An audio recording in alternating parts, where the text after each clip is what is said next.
আল্লাহর রাসূল বলেন আল্লাহ এক পর্যায়ে বলবে জাহান্নামের ফেরেশতারা এ শহীদরে ধর শিকল লাগাইয়া জাহান্নামে নাও, কারণ যুদ্ধ করেছে রক্ত ঝরাইছে মানুষের সম্মান পাওয়ার জন্য, আমার জন্য করে নাই।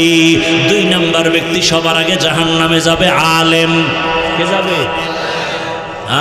আমার মতো বক্তা, মানুষের বয়ান করি মজা লাগাইয়া, অথচ নিজে নামাজ পড়ি না। আমি বড় ইমাম, বড় খতিব, আমি বড় বক্তা, আমি মোবাইলে সারা রাত মোবাইল চালাই, চোখের গুনাহ করি, হাতের গুনাহ করি, জবানের গুনাহ। মসজিদের ইমাম সাহেব, আমি একজন ইমাম, মুসল্লিদের নামাজ পড়াই, মুসল্লিরা জানে না আমি বড় হুজুর, সবাই জানে। আল্লাহ কয় রেডি হ, আমি আল্লাহ জানি তুই বড় নাপাক মানুষ, তোর এলাকার মুসল্লি জানে তুই বড় ইমাম, আর আমি জানি তুই সারা রাত মোবাইল চালাইছো, তোর হাত না পাক, তোর চোখ না পাক, তোর জিহ্বা না পাক, তোর অন্তর না পাক। কিয়ামতের ময়দানে আল্লাহ বলবে ও আলেম, এলেম শিখছো, কামটা করছো কি? কয় মানুষের দাওয়াত দিছি। কয় তো মানুষে জানে তুই বড় হুজুর, আমি তো ভিতরের খবর জানি। তোর নামটা ছোট দিলে মাথা গরম, আমার নাম কেন পোস্টারে ছোট? মাওলানা লেখে নাই কেন মাথা গরম? আল্লামা লেখে নাই কেন মাথা গরম? কয় নাম্বার? কয় 6 নাম্বার নিচের লাইনে নাম কেন?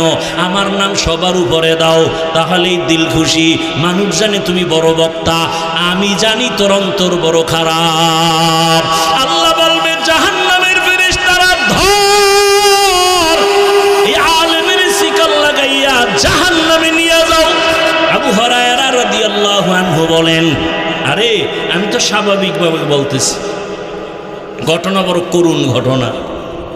আবু হুরায়রার থেকে একটা হাদিস শুনতে মক্কা থেকে আসছে মদিনা, আইসাকে আবু হুরায়রা আসেন তো আপনার সাথে গোপনে কথা আছে। এক জায়গায় গিয়ে একটা ঘরের মধ্যে বইছে, আমার এই রসুলের একটা মহব্বতের হাদিস শুনান, যেটা আপনার কাছে খুব ভালো, খুব হৃদয়ঙ্গম হয়েছে। আবু হুরায়রা কয় আল্লাহর কি কারিশমা, আজকে আপনি আমি যেখানে বসছি এই একটা ঘর, কেউ নাই, আপনি আর আমি, ঠিক রসুলের ওই হাদিসটা আমি শোনাবো, যেই হাদিসটা রসুল শুনাইছেন একটা ঘরের মধ্যে আমি আর রসুল ছাড়া কেউ ছিল না। আবু হুরায়রা এটা বইলা একটা চিৎকার মেরে বেহুশ হয়ে গেছে। হুশে আসার পরে সাহাবী বলেন আবু হুরায়রা বেহুশ হয়ে গেলেন কেন? বলে ওই সময়ের কথা মনে পড়েছে রে সাহাবী, ওই ঘরের মধ্যে আমার রসুল, যেই রসুলের চেহারাটা দেখার জন্য আমি খানা খাইতাম না, বাড়ি যাইতাম না, আমার রসুলের কথা যেন মুক্তা ঝরে। না খাইয়া ক্ষুধার তৃষ্ণায় রাস্তায় পড়ে গেছে, মানুষ আমারে পাড়ায় গেছে, রসুল আমার একটা ঘরে বসাইয়া এমন তাওয়াজ্জু দিয়েছে, রসুল আমার এমন বরকত দিয়েছে, রসুল ওই ঘরের মধ্যে বৈশা হাদিসটা আমারে শুনাইছে, বইলা আবার একটা চিৎকার মাইরা বেহুশ হয়ে গেছে। সাহাবী বেকারার হয়ে গেলেন, বিষয়টা কিনা জানি। আবার আবু হুরায়রা মরে যায়। কয়বার বেহুশ হইল? আবার হুশে আসছেন। আবু হুরায়রা আপনি বেহুশ হয়ে গেলেন 2 বার, কারণ কি? বলে আমার রসুলের মায়া অন্তরে ধাক্কা লাগাইছে। এইরকম এক নির্জন ঘর, আমার রসুল আর আমি ছাড়া কেউ ছিল না। রসুল আমাকে যেই হাদিসটা সেই দিন শুনাইছেন ওইটাই শুনাবো, এটা বইলে আবার বেহুশ, চিৎকার মেরে বেহুশ। 3 বার বেহুশ হইয়া এই হাদিস শুনাইলেন, এই যে ঘটনাটা শুনাইলাম। আবু হুরায়রা কান্না করে, রসুল বলছেন কিয়ামতের দিন গলা কাটা শহীদ জাহান্নামে যাবে। জাহান্নামে সবার আগে 3 জন ব্যক্তি ঢুকবে, সবার আগে। এর মধ্যে একজন শহীদ, আর একজন আলেম, আর একজন হবে মাদ্রাসা মসজিদে যারা দান করে দানবীর, এই দান করনেওয়ালা দানবীর। কিয়ামতের ময়দানে সবার আগে জাহান্নামে যাবে। কেমন ভয়ঙ্কর হবে জাহান্নাম! মাদ্রাসায় দান করলেন, আল্লাহ বলবে টাকা পয়সা দিছি, করছো কি?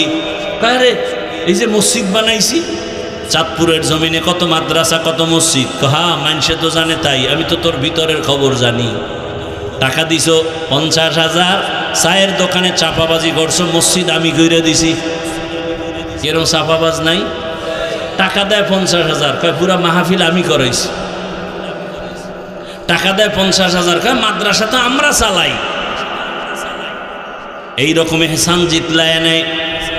আল্লাহ বলবেন ফেরেশতা ধর, শিকল লাগায় দানবীরের জাহান্নামে নিয়ে যাও। জাহান্নামে 3 ব্যক্তি সবার আগে ঢুকবে রে বাবা। তাহলে শহীদের অবস্থা যদি এমন হয়, আলেমের অবস্থা এমন হয়, দানবীরের অবস্থা এমন হয়, একটু চিন্তা করেন আপনার আমার উপায় কি হবে? একটু চিন্তা করেন। ও যুবক, কিসের আশায় আজকে আনন্দের ঘোড়া দৌড়াইতেছ? ফেসবুক চালাও, আকামি দেখো খালি, ভালো খবর কি দেখো না রে বাবা। কয়দিন আগে আমি বাইতুল্লাহর সফরে ছিলাম, সেই সময়ের ঘটনা তোমাদের লক্ষ্মীপুরের খবর নাই। বিদেশ থেকে টাকার পাহাড় স্বর্ণ অলঙ্কার নিয়ে দেশে আসছে, গাড়িতে উঠছে স্ত্রী সন্তান সহ, বাড়ি যেতে পারে নাই। বাড়ি যাওয়ার আগে গাড়ি পানির মধ্যে পড়ে গেল, চোখের সামনে সন্তানও লাশ, চোখের সামনে স্ত্রীও লাশ হয়ে গেলে দেখো নাই। এরপরও গুনাহ করো। ঘুমের মধ্যে কত যুবকের লাশ, পানির মধ্যে কত যুবকের লাশ, গাড়ির চাকার তলে কত যুবকের লাশ। ও পর্দার আড়ালের আম্মা জানেরা, কয়দিন দুনিয়ায় বাহাদুরি করবেন? চাঁদপুরের এপার ওপার কয়টা মার্কেট আছে, কয়তলা আছে, কোন জায়গায় কি দোকান আছে, ঘুরতে ঘুরতে জীবন শেষ। স্বামীর টাকা গোপনে গোপনে গুনাহের কাজে ব্যয় করছেন। কত ধানে কত চাল মরার আগেই টের পেয়ে যাবেন। অশান্তি নেমে আসবে জীবনে। যুবকদেরকে বলবো, বাবারা আল্লাহর কোরআন সিনায় লাগাও, আল্লাহর কোরআন পড়ো, রসুলের সুন্নতের মালা গলায় লাগাও। আমি একটু আগেই বলেছি, আমি একবারও বলবো না স্কুল ছেড়ে দাও, কলেজ ছেড়ে দাও, তাবলিগে যাও, পীরের কাছে যাও। বরং আমি বলবো তুমি ডাক্তার হও, কি হইও না, বেয়াদব হইও না। সব জায়গায় কথাটাই বলি। বলতে পারো হাফিজ ভাই বেয়াদব হব না, কথার ব্যাখ্যা কি? 3 জায়গায় বেয়াদবি করবা না, যদি করো মরার আগে তোমার জীবন ধ্বংস হয়ে যাবে। 1 নাম্বার জায়গা মা বাবা, 2য় জায়গা তোমার শিক্ষক, 3 নাম্বার জায়গা ওলামায়ে কেরাম মুরব্বী। এই 3 জায়গায় যদি বেয়াদবি করো, আল্লাহর জাতের কসম মরার আগে জীবন পঙ্গু হয়ে যাবে। মা বাবার বরদোয়া যদি লেগে যায়, জীবন ধ্বংস হয়ে যাবে।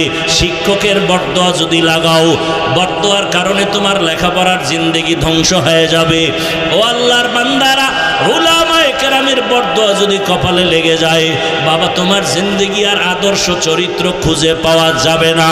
অতএব তুমি ডাক্তার হও, এই 3 জায়গায় বেয়াদবি করে বেয়াদব হইও না। তুমি ইঞ্জিনিয়ার হও, আদবওয়ালা ইঞ্জিনিয়ার হও। আর যদি বেয়াদবি করে ডাক্তার হও, তাসলিমা নাসরিনের মতো জুতার বাড়ি খাইয়া দেশ থেকে পালায়ে যেতে হবে। তাসলিমা নাসরিন কি এই শ্রীরামদির ডাক্তার নেই? MBBS ডাক্তার, অনেক বড় শিক্ষিতা, কিন্তু বেয়াদবি করলো আল্লাহর সাথে, রসুলের সাথে, উলামায়ে কেরামের সাথে। এগুলি বলার সময় নাই, কিন্তু এমন বেয়াদবির কারণে এ দেশে থাকতে পারে নাই।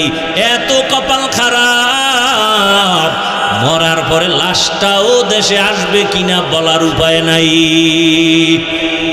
এই ডাক্তার না হইয়া রিক্সা চালায় খাওয়া কি ভালো?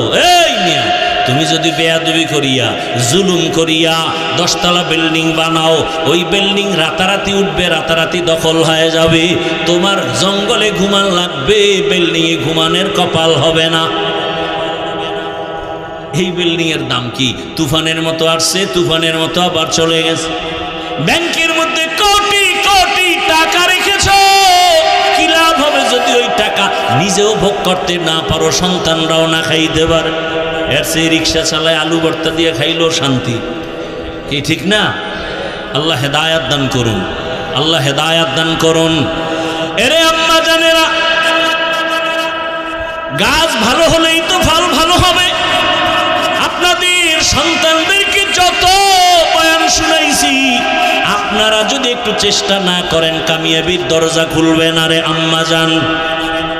এই দুনিয়াতে যত ভালো ভালো সন্তান আসছে মায়ের আদর্শের কারণে। এজন্যই তো বিশ্ব বরেণ্য দার্শনিক জবরদস্ত ওলিয়ে কামেল বুজুর্গ ইমাম গজালি রহমাতুল্লাহ আলাইহি লিখেছেন, প্রত্যেকটা সন্তানের জন্য শিক্ষিকা হলো প্রাথমিক তার মা। মা যা শিখায় তাই শিখে। মা সন্তানের শিখায় কি?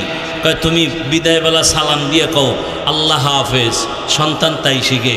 আর এক আম্মু শিখাইছে সালাম ঠালাম নাকি টাটা দাও টাটা। বাচ্চা কি শিখছে? কথা বলেন না কেন? টাটা দেয়। দেখবেন ঘরের আম্মাজান আপনি যখন নামাজ পড়েন আপনার বাচ্চাটাও কিন্তু আপনাকে দেখে। আজান যখন হয়ে গেছে মাথার কাপড় টাইনা দিছেন, অজু বানাইছেন, দেখেন পরীক্ষা কইরা ওই বাচ্চাটাও কিন্তু মায়ের পাশে পাশে বাথরুমে যায়, ওয়াশরুমে গিয়া মাও অজু বানায়, বাচ্চা অজু বানায়।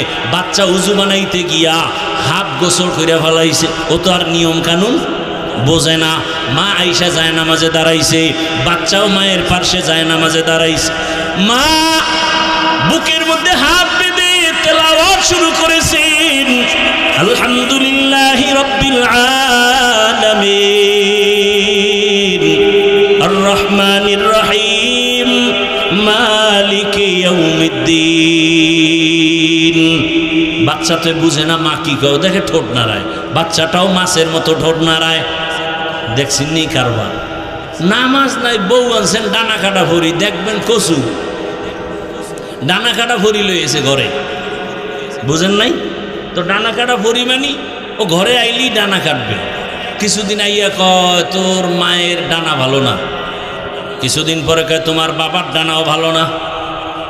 এখন এই স্বামীকে তা কর্মুখী কয় এই বাড়ি সেইরা শহরে ফ্ল্যাট লইয়া স্ত্রী এক রাস্তায় দৌড়ায়, স্বামী আর এক রাস্তায় দৌড়ায়। কিছুদিন পরে কয় তোর ডানাও ভালো না। ওরে ফকির বানাইয়া এইবার হিজরত করছে ভিন্ন দিক। কথা বলেন ঠিক নি? বড় কঠিন হালাত। এরে আমার যুবক, কত যুবকের ব্যবহার দেখলে মনে হয় রুমাল দিয়ে পা মুছাইয়া দেই।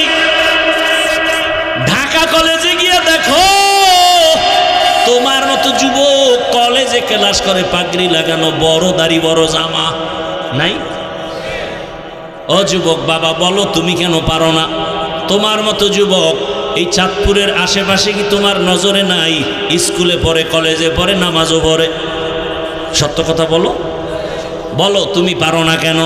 অবশ্যই হয়তো মা বাবার কপাল পুরাই দিছে, বরদোয়া লাইগেই গেল নাকি, না শিক্ষকের সাথে বেয়াদবি করেছো, নাকি আলেম ওলামার সাথে বেয়াদবি করে ফেলেছো। না হয় এমন কপাল কেন হবে? তোমার মতো কত যুবক জেনারেল লাইনের মানুষ, র্যাব, আর্মি, পুলিশ, বিডিআর নামাজ পড়ে, তুমি কেন পারো না?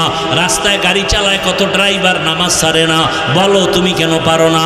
তোমার মতো কত যুবক তাকায় দেখো, চাকরি করে, ব্যবসা করে, শ্রমিকের কাজ করে, নদীর মধ্যে মাছ ধরে, নামাজ ছাড়ে না, বলো বাবা তুমি কেন পারো না? এখনো সময় আছে, তওবা করো, মা বাবার দোয়া নাও, শিক্ষকের দোয়া নাও, উলামায়ে কেরামের পরামর্শ নিয়া রসুলের আদর্শের মালা গলায় লাগাও। জীবনে তো অন্যায় কম করলা না, মনে চাইছে নামাজ পড়বা না পড়ো নাই, মনে চাইছে দাড়ি রাখবা না রাখো নাই, মনে চাইছে সারা রাত মোবাইল চালাইছো, মনে চাইছে পার্কে পার্কে ঘুরবা ঘুরছো। এখনো কি তওবা করবা না? হায়াতের বাকি কয়দিন? ও পর্দার আম্মা জানেরা, অল্প আমল জান্নাতের পথ খুলে দিবে। ওই গুনাহগার নারী রাস্তা দিয়ে হাঁটতেছে, হঠাৎ করিয়া দেখে একটা কুকুর রাস্তার পাশে কান্না করে, পিপাসা পানির। মহিলা গুনাহগার, জাহান্নামী। এলাকার মানুষ সবাই জানে এই মহিলা খারাপ। কুকুরের কান্না দেখা মহিলার দিলে মায়া লাগছে, দৌড়াইয়া গেছে পানির কূপে, পানি উঠাবে, কুকুরের পান করাবে, কিন্তু পানি অনেক নিচে, উঠানোর পাত্র নাই। পায়ে ছিল চামড়ার মোজা, মোজাটা খুলছে, মোজা নিয়ে নিচে দিয়া দেখে পানি এখনো নাগালে নাই। ছিল মাথায় বড় ওড়না, ওড়নাটার এক মাথা দিয়া মুজার সাথে বাঁধিয়া পানি উঠাইয়া কুকুরটারে পান করায় দিল। রহমতের নবী ঘটনা শুনাইয়া সাহাবায়ে কেরামদের বলেন, ও সাহাবায়ে কেরাম, শুনছো এই জাহান্নামী গুনাহগার নারীটা কুকুরের পান করাইয়া, পানি পান করানো মাত্র একটা গাইবী আওয়াজ আসছে।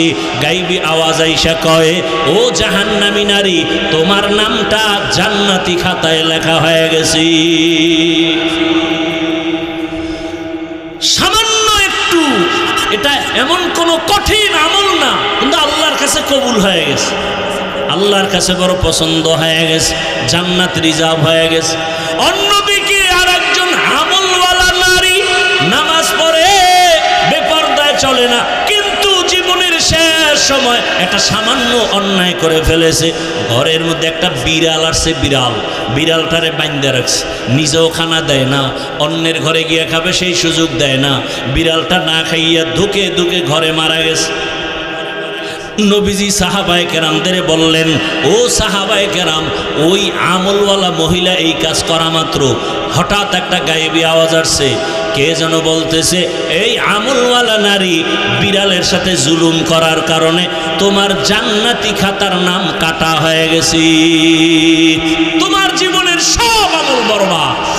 তাহলে একটা বিড়ালের সাথে জুলুম করলে যদি এই হালাত হয়, যারা মানুষের সাথে জুলুম করি,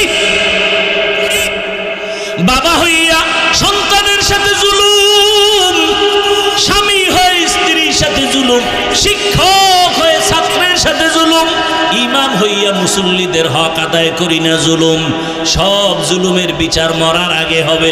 দুইটা অন্যায়ের বিচার মরার আগে হবে, রসুল বলছেন। এক অন্যায় হলো জুলুম, আর এক অন্যায় হলো মা বাবার সাথে বেয়াদবি। ও নবীর উম্মতের দল, মা বাবার দোয়া ছাড়া এই চেয়ারে বসতে পারি না রে বাবা। ওই মা বাবার কত চোখের পানি, ওই মা বাবার চোখের পানি আর দোয়া ছাড়া তুমিও টাকা পয়সা বাড়ি গাড়ির মালিক হতে পারো নাই। ও নবীর উম্মতের দল, এখনো সময় আছে, তওবা করো। আগামীকাল এই টাইমে এই বাগান আর থাকবে না, না জানি আবার কোন বাড়ির মধ্যে মরণের একটা ডাক আইসা পড়ে, তুমি গিয়া মোবাইল চালাইয়া নামাজ না পইরা সকালে ঘুমাইছো, দুপুর 11টায় মা ডাকতেছে, সন্তানের জবান খুলে না, হঠাৎ করিয়া তাকাইয়া খোঁজ নিয়ে দেখে সন্তান ঘুমের মধ্যে মরিয়া গেছে। ও আমার যুবক বাবা, একটু চিন্তা করো, একটু ধ্যান করো। যদি কালকের অবস্থাটা এমনই হয়ে যায়, মা একটা চিৎকার দিয়া বলবে, তোরা কে কোথায় আছো, আমার সন্তান দুনিয়াতে জিন্দা নাই, আমাকে মা বলে ডাকবে কে, ডাকার মতো কেউ নাই। মা কান্না করবে, অন্যদিকে দেখবি বাবায় দৌড়াইয়া যাবে মসজিদের ইমাম সাহেব, আমার বাবার জানাজা না পড়ায় যাবেন না। বাবায় কান্না করে বলবে, একদল বাজারে যাও কাফনের কাপড় কিনে নিয়ে আসো, আর এক দলকে বলবে বাঁশবাগানে যাও কবর খনন করো, আর এক দলকে বলবে গরম পানি করো গোসল করানোর জন্য। তোমার আমার গায়ের গেঞ্জি জামা বেলেট দিয়া কেটে কেটে রেখে দিবে, চিরতরে গোসল করাইয়া কাফন পরাইয়া মসজিদের খাটের মধ্যে উঠাইয়া এরপরে যখন নিয়ে যাবে জানাজার মাঠে, যাওয়ার সময় জানালা দিয়া আম্মু একটা ডাক দিয়া বলবে, আমার বাবারে কই নাও, একবার শেষবারের মতো চেহারাটা দেখাইয়া যাও। ও আমার যুবক, তোমার আপন বন্ধু মোবাইল থেকে নাম্বারটা ডিলিট করে ফেলবে, বন্ধু নাই, মোবাইলে নাম্বার রাখারও কোনো দরকার নাই। ওরে আল্লাহর বান্দা, জানাজা কমপ্লিট করিয়া এমন একটা জায়গায় কবর দিবে যেখানে দিনের বেলাও যাইতে ভয়, বাঁশবাগান, ওই জায়গায় কবরে মাটি দিয়া যখন সবাই চলে যাবে, আমাকেও 3টা প্রশ্ন, তোমাকেও 3 প্রশ্ন করা হবে। রবের পরিচয় দাও, ধর্মের পরিচয় দাও, রাহমাতুল লিল আলামিনের পরিচয় দাও। ওরে আল্লাহর নবী বলেন, যারা জবাব দিবে তাদের কবর হবে রওজাতুম মির রিয়াজিল জান্নাহ, আর যারা জবাব দিতে পারবে না তাদের কবর হবে হুফরাতুম মিন হুফারিন নার। ও আমার যুবক বাবা, দুনিয়াতে গরম সহ্য করতে পারো না, গুনাহগারের জাহান্নামের গরম কেমনে সহ্য করবা? আল্লাহর কাছে তওবা করো, মনে মনে আল্লাহকে ডাকো আর বলো, হে মালিক, জীবনে গুনাহ করে করে জীবনটাকে নষ্ট করে ফেলেছি। আমার মা বাবা ভাই বোন আপন কেউ জানেন আমি কত বড় অন্যায়কারী। ও আল্লাহ, তুমি জানার পরও রাগ করে পানি বন্ধ করো নাই, বাতাস বন্ধ করো নাই, খানা বন্ধ করো নাই। ও আল্লাহ, আমার মতো যুবক যদি জেনারেল লাইনে থাকিয়াও নামাজ পড়ে, আমি কেন পারবো না? আজকে থেকে তওবা করে ফেলতেছি, মরিয়া গেল আর নামাজ ছাড়বো না, দাড়ি কাটবো না, বেপরদায় চলবো না, মা বাবার সাথে বেয়াদবি করবো না, শিক্ষকের দোয়া নিয়া, উলামায়ে কেরামের পরামর্শ নিয়া, নবীর আদর্শ মেনে জীবন চালাবো। পর্দার আড়ালের আম্মা জানেরা, আপনার মতো কত মা আরে মোবাইল চালায় না, স্বামীর মাল নষ্ট করে না, নামাজ ছাড়ে না, বেপরদায় চলে না। এমন মায়ের সন্তানরাই দুনিয়াতে বড় দামি হয়। আম্মা জান, আপনারা কেন পারবেন না? এখনো তওবা করার সময় আছে। মনে মনে আল্লাহর কাছে তওবা করেন। জীবনে নামাজ ছাড়বেন না, বেপরদায় চলবেন না, স্বামীর মাল নষ্ট করবেন না, মোবাইলে সময় কাটাবেন না। আল্লাহর কাছে তওবা করেন। বৃদ্ধ বাবাজিরা, যুবক বাবারা, যদি তওবা নসিব হয় ওমরের মতো কবুল হয়ে যাবে। আর তওবা যদি না থাকে, আবু জাহালের মতো কপালওয়ালা হায়াত বিদায় নিতে হবে। ও আল্লাহর বান্দা যুবক বাবারা, এখনো যদি অন্তর তৈরি হয়, গলায় ছুরি আসবে, মরিয়া যাব, আর গুনার পথেও যাব না। তওবা করার মতো যদি কারো অন্তর তৈরি হয়, মুনাফিকি না থাকে, খাঁটি তওবার নিয়তে দুটো হাত আমার আল্লাহকে দেখাইয়া দাও। আয় আল্লাহ, হাতগুলো কবুল করে নেন, তওবা কবুল করে নেন। তওবার উপরে মজবুত হইয়া চলার তৌফিক দান করেন, আমিন।